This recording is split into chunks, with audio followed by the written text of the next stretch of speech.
Box office దగ్గర అన్ని చోట్ల ఎక్సలెంట్ కలెక్షన్లతో దుమ్ము దుమారం లేపిన ఓజీ మూవీ రెండవ రోజుతో పోల్చితే మూడవ రోజు బాక్సాఫీస్ దగ్గర పర్వాలేదనిపించే విధంగా ట్రెండ్ ను చూపించి లైట్ గ్రోత్ ను అయితే సాధించగలిగింది ఓవరాల్ గా. ఇక నాలుగవ రోజు సినిమాకు సండే అడ్వాంటేజ్ లభించడంతో అన్ని చోట్ల మంచి జోరును చూపెడుతూ ఉన్నప్పటికీ నైజాంలో నైట్ షోలకు డ్రాప్స్ ఉండే అవకాశం, దాంతో పాటు ఈవినింగ్ అండ్ నైట్ షోలకు India Pakistan cricket final match impact కూడా కొద్ది వరకు ఉండే అవకాశం ఉంది. మార్నింగ్ మ్యాట్నీ షోల ఓపెనింగ్స్ ని బట్టి చూస్తూ ఉంటే మాత్రం మూడవ రోజుకు ఏమాత్రం తీసిపోని విధంగానే బుకింగ్స్ లో ట్రెండ్ అయితే కొనసాగుతూ ఉంది. ఈవినింగ్ అండ్ నైట్ షోలకు ఆఫ్లైన్ టికెట్ సేల్స్ లెక్కలు అన్ని చోట్ల అనుకున్న విధంగా కనుక ఉంటే సినిమా మరోసారి డే 3 కి సిమిలర్ గా ట్రెండ్ ను చూపించే అవకాశం ఉంది. ఇండియా పాకిస్తాన్ మ్యాచ్ ఇంపాక్ట్ ఏమైనా చూపిస్తే సినిమా మొత్తం మీద నాలుగవ రోజు తెలుగు రాష్ట్రాల్లో 10 నుండి 11 కోట్ల రేంజ్ లో షేర్ ను అందుకోవచ్చు. ఒకవేళ ఇంపాక్ట్ కనుక ఉండకుండా ఉంటే మరోసారి 11-12 కోట్ల రేంజ్ లో షేర్ ను తెలుగు రాష్ట్రాల్లో సాధించడానికి ఛాన్సెస్ ఉన్నాయి. తెలుగు రాష్ట్రాల ఆవల కర్ణాటక, రెస్ట్ ఆఫ్ ఇండియాలలో పర్వాలేదనిపిస్తున్న సినిమా ఓవర్సీస్ లో ఈ రోజు డ్రాప్స్ ఉండే అవకాశం ఉంది. దాంతో వరల్డ్ వైడ్ గా బాక్సాఫీస్ దగ్గర సినిమా 15 కోట్ల నుండి 16 కోట్ల రేంజ్ షేర్ ను ఈ రోజు టార్గెట్ చేసిందని చెప్పవచ్చు.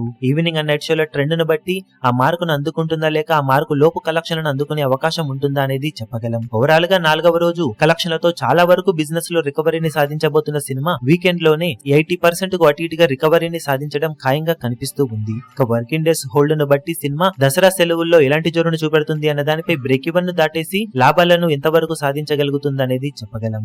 ఇక టోటల్ గా నాలుగవ రోజు ఎండ్ అయ్యే టైం కి సినిమా ఎలాంటి కలెక్షన్లతో హోల్డ్ ను చూపించగలుగుతుందో చూడాలి.